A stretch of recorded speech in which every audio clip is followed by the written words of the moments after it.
From Mamma Mia, welcome to The Spill, your daily pop culture fix. I'm Em Burnham. And I'm Anisha Warren. And on the show today, we have a very, very special Friday show because you might remember a little old episode of The Spill where Brie and TB watched a trailer.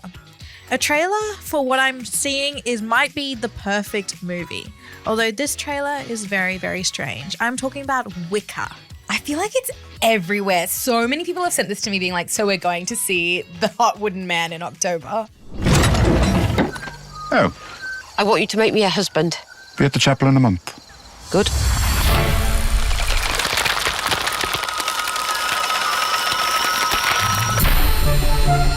I am here to marry you. What's that?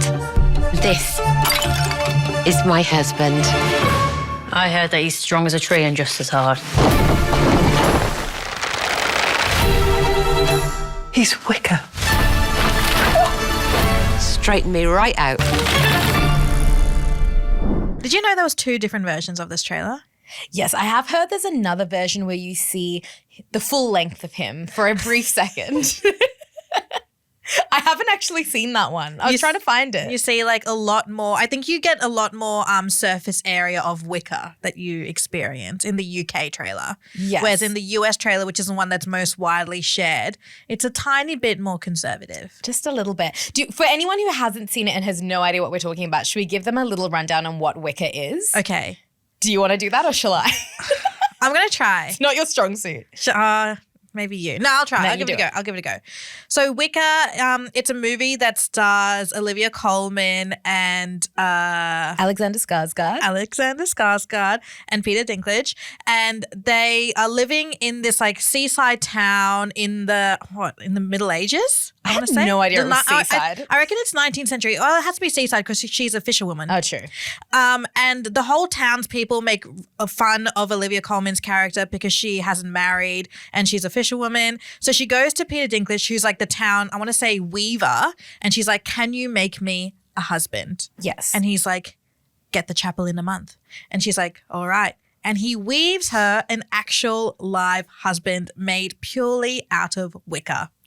Yes, and then they have a lot of hot sex. Yeah, it's a very horny movie from the trailer. There's a scene where he just gets his wooden erection, his wood, I don't know. And then they just have lots of sex and she's like screaming and her whole life is great. Yes, and I hear the women in the town, from what I can see from the trailer, they get very jealous because like she's having such a good time. And the men in the town also get jealous from a perspective of like, we need to kill this weird creature man. He's outdoing us. It's about men's insecurity. You know what it kind of reminds me of? It kind of reminds me of, and this is a long shot, so stick with me, the Bee movie. Mm-hmm. Whereas, you know, the main character, how her boyfriend was like, why are you spending so much time with this bee? Yeah. I kind of see it from the perspective of the townspeople going, why is this like Wicker man just here in our town? Yeah, but like none of them wanted to be with her. So I'm like, just let her be with Wicker Man. He has quite a hot baskety body. Like he's definitely. Oh, yeah. Peter Dinklage's character did works on this body. He did a good job. He gave job. him a 6-pack. Yes. And some biceps. And you know, originally it was going to be played by Dev Patel. He was initially attached to this movie. You were giving me a look of He was going to play Wicker? He was going to play Wicker and he was going to be like the guy, and then it all changed and now it's Alexander Skarsgård, who I do feel like is the sex guy. Alexander Skarsgård, he is an interesting character to me because he knows, like all the Skarsgård bros know that they're so good looking, so hot. You got to be different. And then they always play the weirdest, wackiest characters. He also played Nosferatu. Or was that Bill? I don't know. One of them played the clown in It. That's Bill.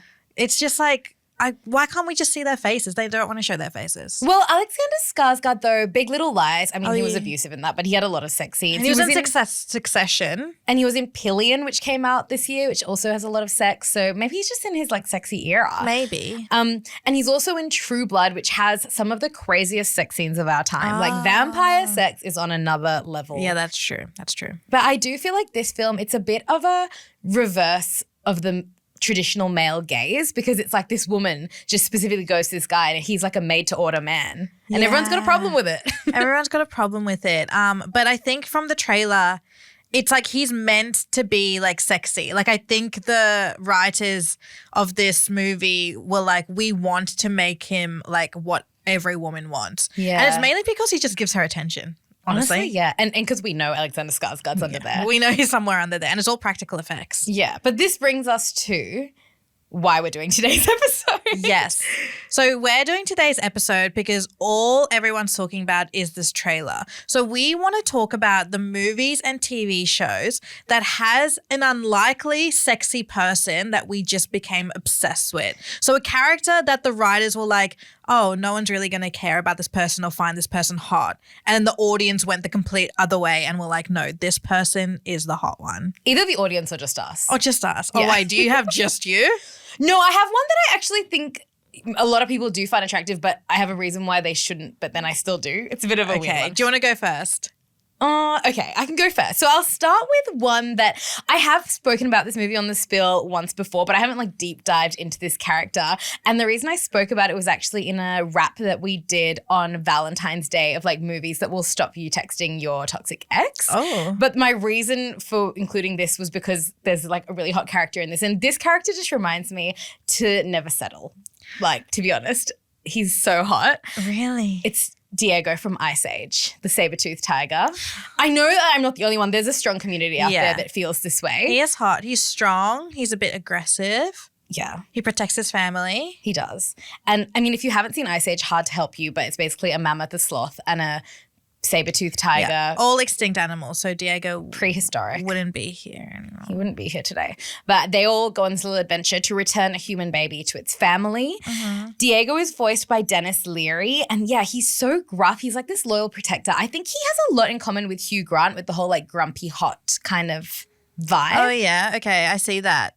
Like if Hugh Grant had more of like a body for hunting, I feel like there would be. I wonder if you just like Diego because the other characters have zero sex appeal. The mammoth and the sloth. Yeah.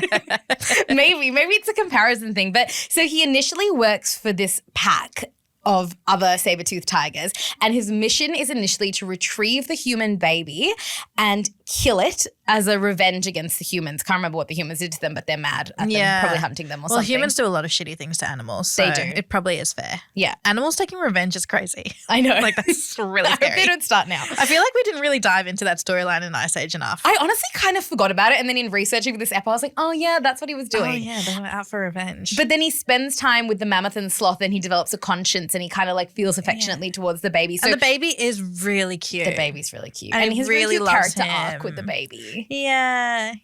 So I've written down hot things about him in bullet points just to keep Thank us you so on track. much. So he's sarcastic, good sense of humor. Yeah, you like that. Important. Except sometimes you don't really understand sarcasm. So I don't know if that will work well with you. Understand his. Yeah, okay. He's confident. Yes. He is like emotional. Is he confident? He's a bit like a dark character that's like in the shadows. I think he like brings like I think he's I think you're right. I think you're right. He like comes out more confident. He's emotionally detached, which we all love a bit of like a bad boy, you know, but like ultimately he'll put himself on the line for his friends. This is crazy, this list. Dry sense of humor, especially when dealing with the sloth. Oh, yeah. And I kind of find this hot, but this is also problematic, but he gets very defensive when anyone notices his vulnerabilities. Like he's a cat, so he's scared of water. But then when people call him out on him, he's like, no, like I'm not scared. I'm not scared. So there's that. Okay, so a liar.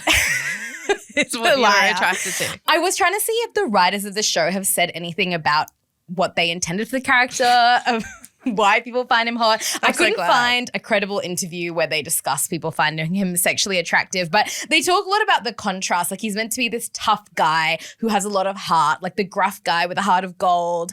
Dennis Leary, who's the guy who voiced it, he said before that Diego was based on his personality, and he said, quote unquote, good looking, feared by men, adored by women. Wait, he said that about himself? Yeah. That's so cringe. Allegedly. That's something Diego would not say, though, he about wouldn't himself. Say that. But I do think I don't think he really understands his character. Maybe he doesn't. But I do think his voice is quite sexy. Like it's a very low It is sexy. growl. Yeah, well, he's like, tiger lion thing. Yeah, he really like personifies that. And I feel like he is like the quiet, mysterious guy at the bar that maybe doesn't say too much to begin with, but like the few words that he says just land. And he's always drinking like a whiskey. Yes, an adult drink. So yeah, I think a lot of it with him for me comes down to the physical. I mean, I know he's a tiger, but like you can just tell he's in good shape. He has beautiful green eyes. He's really the I can fix him demographic. You're judging me so much. Oh my God. And also, if you're one of those girls who likes a paternal guy, like you see a guy, like this isn't really for me, but like if you see a guy with a kid, you know how some people like to see that and they're like, oh my God, what a DILF. Kind of has that energy. Like there's this scene where he tries to play peekaboo with the baby, very cute. At the end, him and the baby have really good relationship. So like if you like that kind of like daddy's home sort of He's like vibe, the kind of dad that will like put his kid into sport immediately. and then be mad if he doesn't take to it. Yeah. It's so problematic. He kind of reminds me of Coach Bolton in High School Musical. So that's a wild parallel. Yeah, I know what you mean. He'd be like, no musicals for you. Yeah. You have to play basketball. Yeah. But at the end of the day, he loves his son. He just wants you to get your head in the game. Yeah, exactly. So yeah, that is my first one. And I feel like that's very long running for me since childhood. But wow. yeah, that's a hot And you character. never thought that like this would ever leave your system. He's just always been there. Yeah, he's just always been there. So yeah, Diego from Ice Age. Honestly, if you haven't watched Ice Age in a while, just watch all of them. Great movies. Isn't that like 1 million now? There's so many. I don't even know if I've seen all of them, Yeah. but the first few, I'm pretty great sure they're movies. in like a phase where like they wouldn't even exist now. Like, because they just go through the like periods, right? I thought you meant those characters now. I'm like, yeah, we don't have mammoths now. But like literally, I'm like, I feel like now they're like near the dinosaur period. I'm like, I don't know if you guys were kicking it during Jurassic. I feel like they toy with like, because also why was the human baby out there? Yeah. I don't know. They take liberties. It's very confusing. But I guess watch it for fun, yeah. not for historical accuracy. Okay, I want to go next.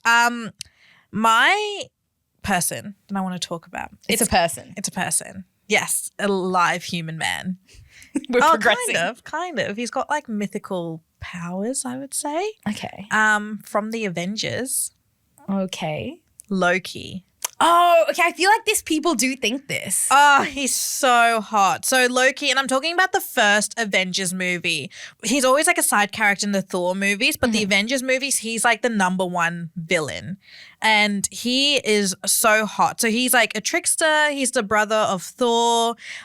He is destroying New York City. He's destroying the friendship of the Avengers, which is very, very important. He's meant to be like the bad guy. They've also like in this movie didn't set him up to be like hero-esque or to have this like likable kind of personality. He's like more scrawny than the others. He's always wearing like black. He's got like sleek, long black hair. He's very pale. I feel like he would kind of thrive in like Melbourne, like that lanky kind of guy. Yeah. He's got like a an art Kathmandu. scene, maybe. He just knows more than you. He plays records. Yeah, or like, he'd be like someone who just always goes to like the Mona Museum. he's just always there. He's on that always ferry. there. He's the one who like charters people across on the ferry. He's a dark mofo every year. Dark Mofo would be his jam. Yeah. So he's like the villain in the movie. He like kind of like has an okay ending in that movie, but then from there he does like other movies within the Marvel universe.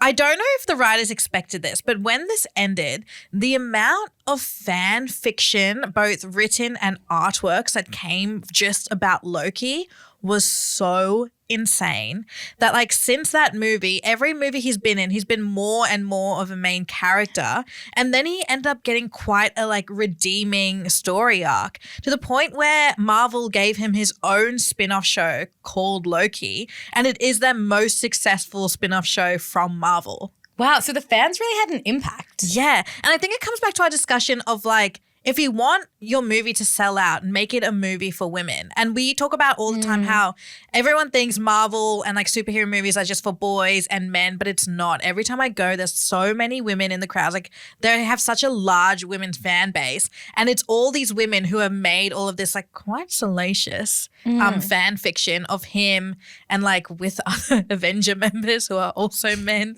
And it's just like, one of those characters that when I watched that movie for the first time, I was like, there's something about him. And I think it's a few of the things you said. Like he's deeply sarcastic. Like he's the one that kind of, without breaking the fourth wall, he kind of calls them out on like their like whole like, we can do it, guys. If we just band together, we can save the world. And he's kind of just like, what the hell are you talking about? Yeah.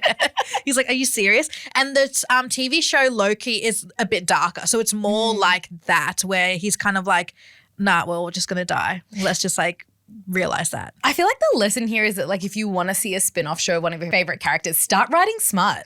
Yes. Start writing smart. And then also like your show, like similar to Wicker, like Wicker was like a short story. Yeah. And like that just became a full movie. And I'm like, I feel like so much smart gets made into movies and TV shows now. I mean, 50 Shades of Grey started as Twilight smart. There was a whole legal thing about that. Cash those checks, girls.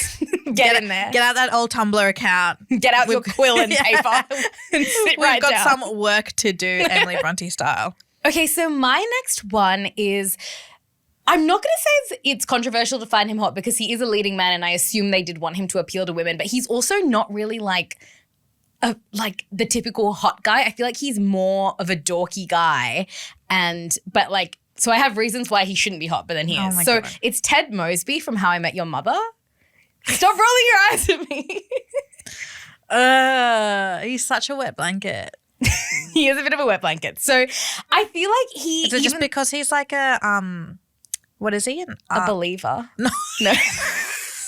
What are you going to say? An architect. Oh, actually that was I thought you were going to be like, is it because he believes in love? He's a believer. No. He is. So he's definitely not written as the sexy guy in How I Met Your Mother. He's like really dorky, really overly romantic. And the show really leans into that. Like obviously Barney is meant to be like the sexy one, getting all the women. I also wrote a list of all the very non-sexy things that he did in the show. Yeah, he's always labeled as like the good guy. Like, Ted, you're such a good guy. Yeah. Like, you're such a great guy. I don't know why you're not getting a girlfriend. You got such a great personality. But he was a bit of a dick. He did have dick moments. Yeah. He also has ick moments. So he says, I love you on the first date to Robin, which I just thought was the ultimate ick initially. He falls in love with like basically every woman who speaks to him.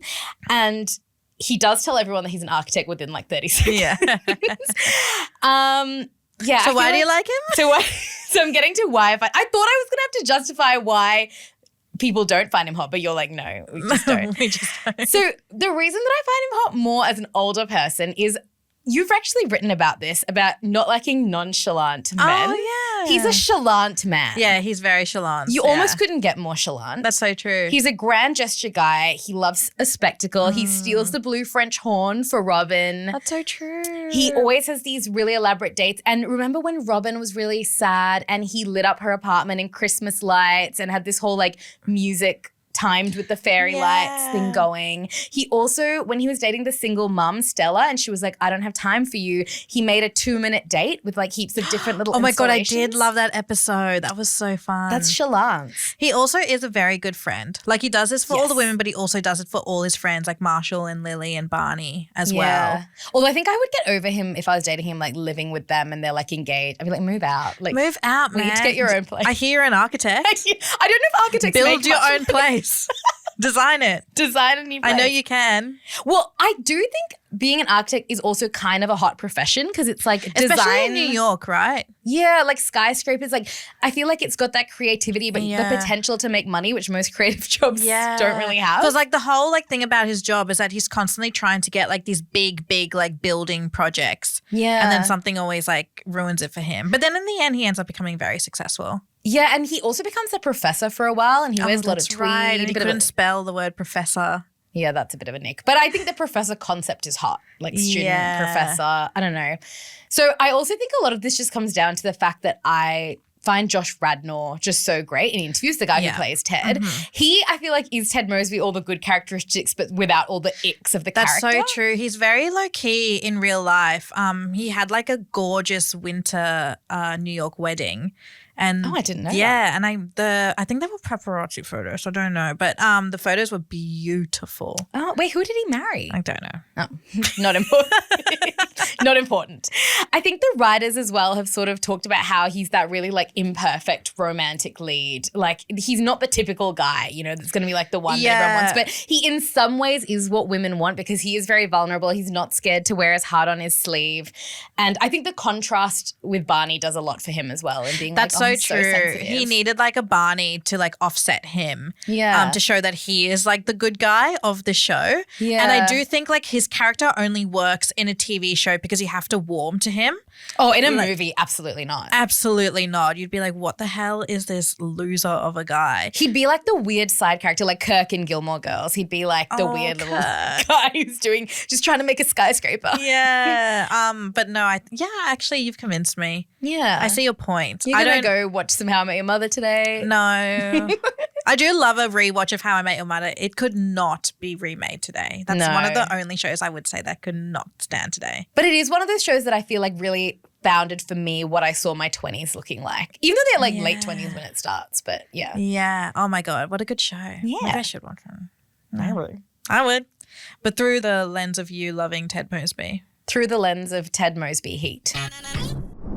Okay. For my next one. You're like blushing. I feel like you're going to be like, what the hell is wrong with you? Well, I know who it is. Yep. Okay. Actually, yes. No, you will know who it is, but I don't think you'll know it from its name. Oh, okay. This is a movie that like I watched so many times over and over again. But the first time I watched it in my I think I was either like 11, 12 or 13 around that time. And I was obsessed with this character who's not the main character. His name is Mike Newton. Oh, wait, from Monsters, Inc.? No, wait. It's the one-eyed green thing? You've gone silent. I was like, that's quite niche. No. The big eye. No, Mike from Twilight. Oh, wait, the guy she goes to high school with. Yeah. The star. How did I get that wrong? I love Twilight. I know. I knew you would because he's such a nothing character. Yeah. He is the definition of like wet blanket dude. I think he has a little bit more of a role in the book. So Mike, when I was reading the books, Mike was a bigger character because I think the first book was a lot about her making friends in high school, and she had that group of high school friends, Mike and Jessica, Anna Kendrick. And he's quite simpy for her. Yeah, and he's so hot. So he's played by Michael Welsh, and he's kind of like Michael Welsh is like known for Twilight, like for this role. Is he? He is. As in he hasn't gone on to do much? Not much. He's done some other roles, but like he's recently been like he does like all the conventions and the Comic Cons and stuff like for his character in Twilight. Oh, still? For Mike, yeah, still. Okay. Oh my God. I'll get to it later, but I found an interview from him recently, still talking about Twilight. Aww. But he loves the character. And when I read the books, I didn't think much of Mike. And when I watched the movie, I was like, who is this hot guy who actually has some color in his face, has a beating heart, I'm assuming, and is like so head over heels for Bella. She's like the new girl that comes in. She looks a bit dweeby. She's a bit dorky. She's not really talking to anyone. And he invites her into the friendship group. He wants to know more about her. He's like the jock of the high school. Like he is the popular guy in the high school. He's always wearing his football jersey. He's the one who's like telling her about who's who of the town. He's just like a really, really nice guy. And then she's like, who's that? And he's like, oh, the Cullens. They're all siblings and they all date each other. And then Edward literally looks like she smells like rotten eggs. And she's like, that's what I want. She's like, oh, I need more of that. I need more of him. And I'm sitting there as like a 12-year-old going, what the hell, Bella? You have the most perfect guy next to you. I genuinely thought the way they put Mike into this movie, I genuinely thought they were going to change the storyline and she'd end up with Mike. Okay, that's a bit dramatic. And it didn't happen. Everyone's Team Edward, Team Jacob, Emily, Team Mike. I'm Team Mike. And then he was in New Moon, and then he was, I think, at the end, like, he was in Breaking Dawn Part 1 when they were getting married, and he was with Jessica, and I was like, oh my God, I did not want him to end up with Jessica. No, I don't either. But the thing that put me off about him is that in the movie, I feel like how it came across is that she's the new girl, she doesn't know anyone. He's like, I'm in with a shot. I'm just going to like swoop in and take this vulnerable, pale thing. Yeah, but he's a relationship guy. And maybe like he just wanted to see if she was like into a relationship. Maybe. And she was like, obviously no, I'm going to get pregnant with this vampire. And he was like, oh, okay. Hey, Jessica, what are you doing later? And Jessica was like head over heels for him. Yeah. So then I guess Jessica got her happy ending. It should have been me, but whatever. But I did come across an interview in 2022 with Michael Welsh. He was doing like a Twilight convention. And I need to go to that. Oh my God, you would love that. He was asked if Mike was a vampire, what special ability do you think he would want? And he said, I think Mike would just go to a group of guys who used to bully him and tell him to like stop. But I thought he was meant to be the cool jock guy. Why is he getting bullied? Because he's sweet and he's innocent. And I think he had like, I'm thinking that like Michael thinks that Mike's like backstory was like, he was like this poor kid who got bullied in the yard. And then he just like was really, really nice to people and really kind to people. And they were like, hey, we should stop bullying this kid because he's actually really nice. And he just became that really nice guy who's also really good at sport because he plays like he's the jock. He's like the head of their football team. The captain, I think that's what it's called. The captain of their football team. I feel like he's got a whole notebook of like behind the character notes and the director's just like, you're not the main one. It's more about like Robert Pattinson and Taylor Lautner. So annoying. And I'm like, Bella could have gone to his football matches instead of keeping score at a stupid baseball game. And then almost getting eaten. And then almost getting killed and eaten. In every movie, she nearly dies. No. If she was with Mike, nothing would happen. Maybe you could start some smart and get a spinoff. I hope so. The older Mike. The older Mike. He'd be married with like 4 kids now. Would he?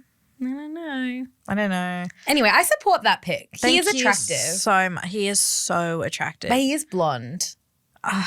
But like maybe he dyed his hair so he could fit more in with the colour and so Bella would like him. You have such an intense backstory for him. He's like, it's me, Jasper. And Bella's like, I know it's not you.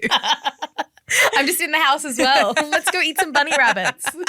Okay. I think that one's acceptable. Thank you. It's better than Mike Wazowski. Like, I'll take Mike Newton over Monstering. I can't believe you like said Mike Wazowski and you didn't even like react. Like you said that, like that was offensive. You genuinely thought it was him. Your type. And you were like, oh yeah.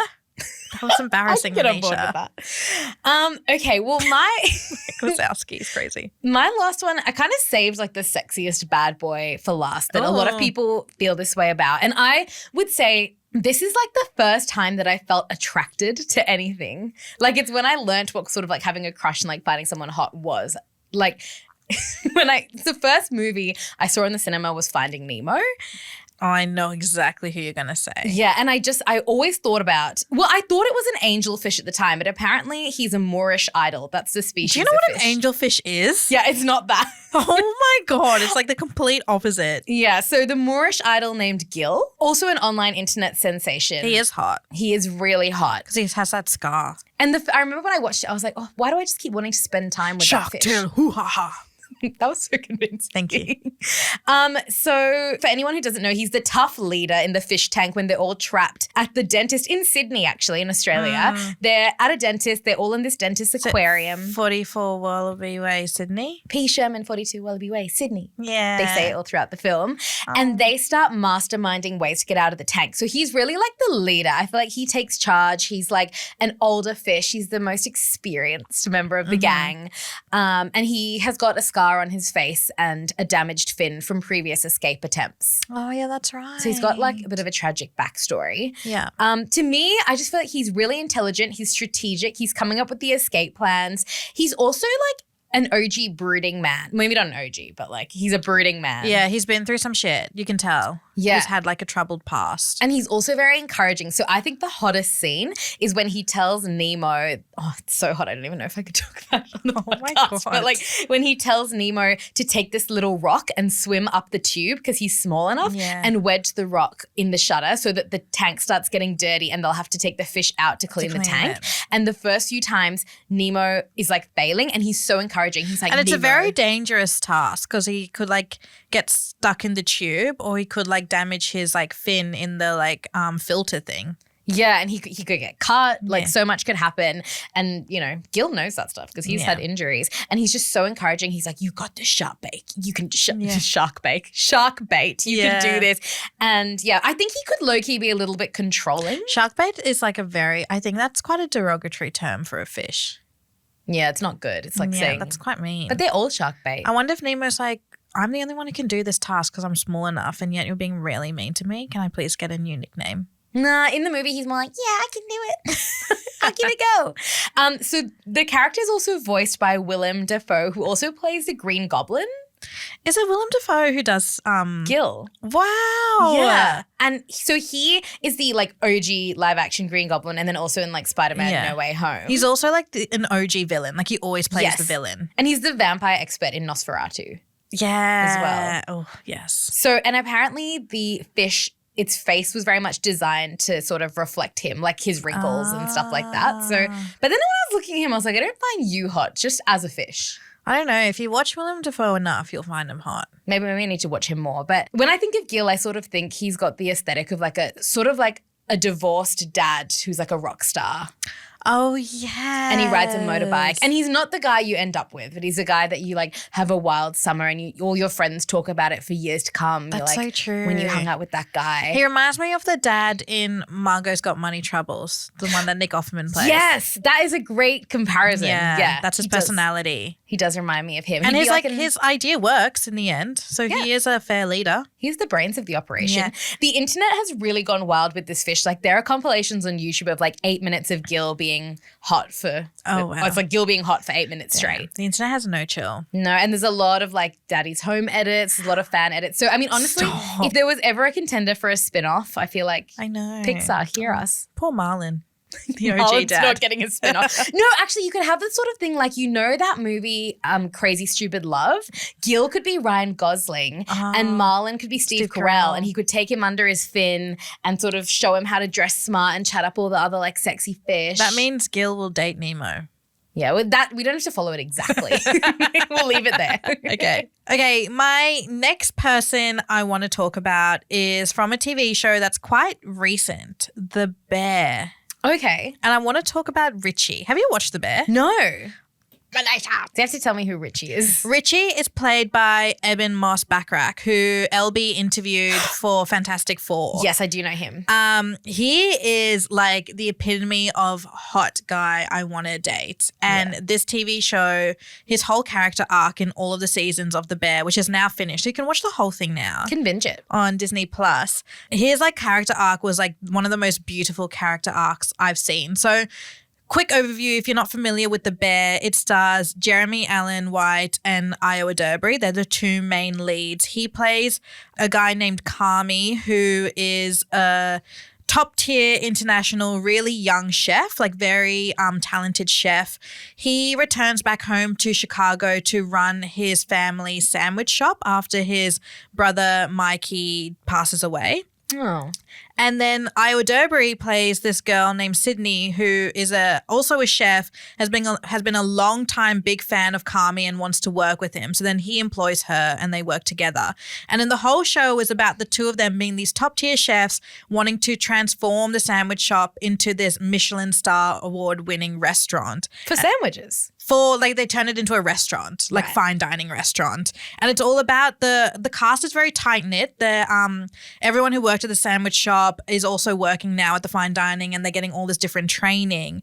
The way Eben comes in, he plays Richie, who is Kami's cousin, but not blood related. Mm-hmm. Like he's just a very, very close family friend. Like he is part of the family. And he is like kind of the through storyline from the beginning till when the show starts, because he was best friends with Mikey, Kami's brother, who passed away. So he's like that existing person who doesn't want anything to change, who tells Kami like, you're not respecting your brother's wishes, you're changing everything. He wouldn't like that. And he's also, in the beginning, he comes across as a very aggressive, highly anxious person who's like just very, very loud, gets very, very upset very easily. And then he becomes like this top tier like waiter in the restaurant. Kami sends him off to get professionally trained. He had like this one episode just about him that was like a spin-off on how he got professionally trained as a high like fine dining waiter, and Olivia Colman's in that episode and it's beautifully done. It's amazing. And he has like a really, really beautiful ending as well. I won't spoil it if you haven't watched it, but he has like a very satisfying ending. And throughout the show you find out that he's had such a troubled past, like losing his best friend Mikey had done so much damage to him. His wife also ended their relationship and he's also has like a daughter, and he was just one of those characters that like he has that like rugged like dirty look, but like so lovable, and he's like got all these tattoos but his personality like you wouldn't expect it from the way he looks, and I just love those kind of characters. I feel like that's a common trope of everyone we've talked about. It's like that dual side of you're gruff and you're a little bit like, oh, but then it's also you have this heart of gold inside. Yeah, and then like I think also what I really liked about his character is that he was very much in the beginning like very much like I don't care, I'm just angry, I'm just going to be this angry like stressed out guy. And then you slowly see him fall in love with the art of like service and the art of being like the lead server and like showing guests. And he's such like a people person because that was what his role was when Mikey had the sandwich shop, was like he was the one at the counter who was like taking orders and talking to people and knew all the customers by their first name. And he like brought that into the restaurant, and it happened very, very slowly. And because The Bear was like such a slow release, like there were years in between each season, seeing it like so slow, like slowly happen, you don't really see it until I went back and watched some of the first few seasons, and I'm like, oh my God, he's changed so much. Like they put so much consideration into his character and his arc. And I feel like with these side characters, we don't really get as much. Like Io Durbury and Jeremy Allen White's character are the two main characters of the show, but you see Eben like slowly creeping in as like part of the main like character between both of them as well.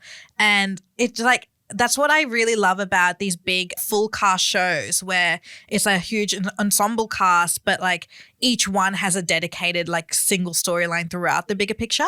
Yeah. And is your love language acts of service? Yes, it Oh, is. it's aligned. Wow, I didn't even put that together. And I feel like Mike Newton would also be an acts of service guy. He So I feel would like be all an your guys acts of acts of service service. guy. And low-key, acts of disservice. They're initiative takers. That's the running thread. They do things. Okay. No, he sounds like a good pick. Oh my God, he's so good. But also if you haven't watched The Bear, it's like over now. So you can binge watch the entire series without these like big 2-year waiting gaps. Yeah, I don't like to wait. I know. I think you'll really like The Bear. You will get really anxious. Actually, maybe not. It is a highly like stressful watch. Yeah, but I would used to watch Grey's Anatomy. That's quite stressful. Yeah, you'll be fine. You'll be fine. You can watch it. And Severance, That's all stressful. So anyway, those were all our like controversial hot picks Oh my God. after watching Wicker, which it all comes back to Wicker. I'm so excited to see that Yeah. movie. I feel like these were very considered picks as well. Yeah. Like I feel good about yours. Yeah, none of yours shocked me. I was shocked when I thought you were saying Mike from Monsters, Inc., but I've recovered everything I don't else think was you were good. shocked enough, to be honest. Like you should have been like, why did you pick that? But you kind of was like, okay. People can want what they want. Oh my God. But thanks so much for listening to The Spill today, guys. If you're loving the show, make sure to follow us on socials. We are at The Spill Podcast on Instagram and at The Spill Pod on TikTok. So make sure you're following us for all the fun over there. And we will see you next time. Bye. See ya.